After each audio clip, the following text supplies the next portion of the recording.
আসসালামু আলাইকুম স্যার। আমার একটা কোশ্চেন ছিল।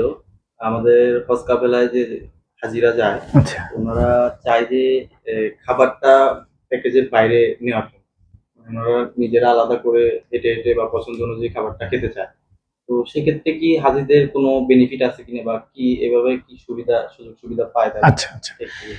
আসলে হাজিরা মেক্সিমাম তো যায় প্যাকেজের মাধ্যমে। তারা যদি আসলে তাদের খাবারটা পছন্দ মতো বাইরে থেকে খেতে চায়, প্রথমত যে প্রবলেমটা হয়, তারা যেহেতু খাবারটা একটা সার্টেন টাইম পর পরই খেতে হয়, সেক্ষেত্রে আসলে এবাদতে মনোযোগ দেওয়াটা খুব কঠিন। কারণ হচ্ছে হোটেল চয়েস করা, লোকেশন চয়েস করা, কোন জায়গায় খেলে কোন মানে স্বাদটা পাবে, তারপর হচ্ছে কোন লোকেশনে কোন খাবারটা পাওয়া যায়, এটা একটা হ্যাসেল।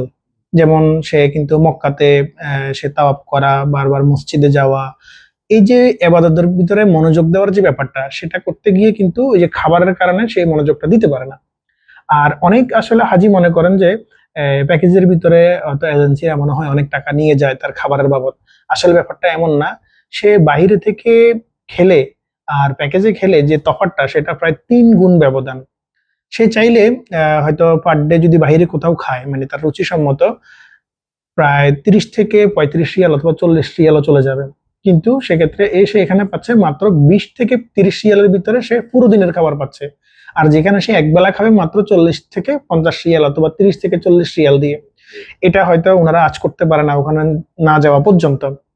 তো আমি সাজেস্ট করব তারা যেন যে এজেন্সির মাধ্যমে যায় তাদেরকে যেন বলা হয় যে আমাদেরকে ফুডগুলো একটু ভালো মানের দেন, বাজারটা একটু ফুডের জন্য ভালো রাখবে, আর পুরো দায়িত্বটা এজেন্সিকে দিয়ে দিবে। তাতে করে যেটা হয়, খাবার নিয়ে তাদের আর কোনো টেনশন করতে হয় না। খাবার নিয়ে এক্সট্রা টেনশন করতে গিয়ে দেখা গেছে তাদের যে কাঙ্ক্ষিত ওমরার প্রতি তাদের ওই সময় যে গুরুত্বটা থাকা দরকার, ইবাদতের প্রতি তারা যে মশগুল থাকবে, সেটাই থাকা হয় না। বুঝতে পেরেছেন? বুঝতে তো পেরেছি। এই ক্ষেত্রে হাজিরা যেটা করতে পারে, এজেন্সির সাথে কথা বলে নিতে পারে যে আমার ফুডটা একটু ভালো ক্যাটাগরি দিবেন, যেন আমি প্রত্যেক বেলা চেঞ্জ করে খাবারটা পেতে পারি এবং বাংলা খাবার যেন পাই। যেমন বাংলা আমাদের যেরকম মাছ মাংস, গরুর মাংস, খাসির মাংস, ইলিশ মাছ, তারপর হচ্ছে বিভিন্ন ফুড, সকালবেলা রুটি, পরোটা, হালুয়া, বাজি, ডিম, এই জিনিসগুলো তারা চাইলে কিন্তু রাখতে পারে। ইভেন আমাদের গোজাওয়ানের ইন্টারন্যাশনালে আমরা কিন্তু এই প্যাকেজগুলোর সাথে আমরা এই জিনিসগুলো রেখেছি, এবং রেখে পুরা হাজিদের জন্য যে আমরা প্যাকেজটা করি, ওই প্যাকেজের ভিতরে তাদের জন্য 3 বেলা খাবারের যে টোটাল বাঙালিয়ানা যে চাহিদা, সেটা সম্পূর্ণ রেখে আমরা আমাদের প্যাকেজটা করেছি।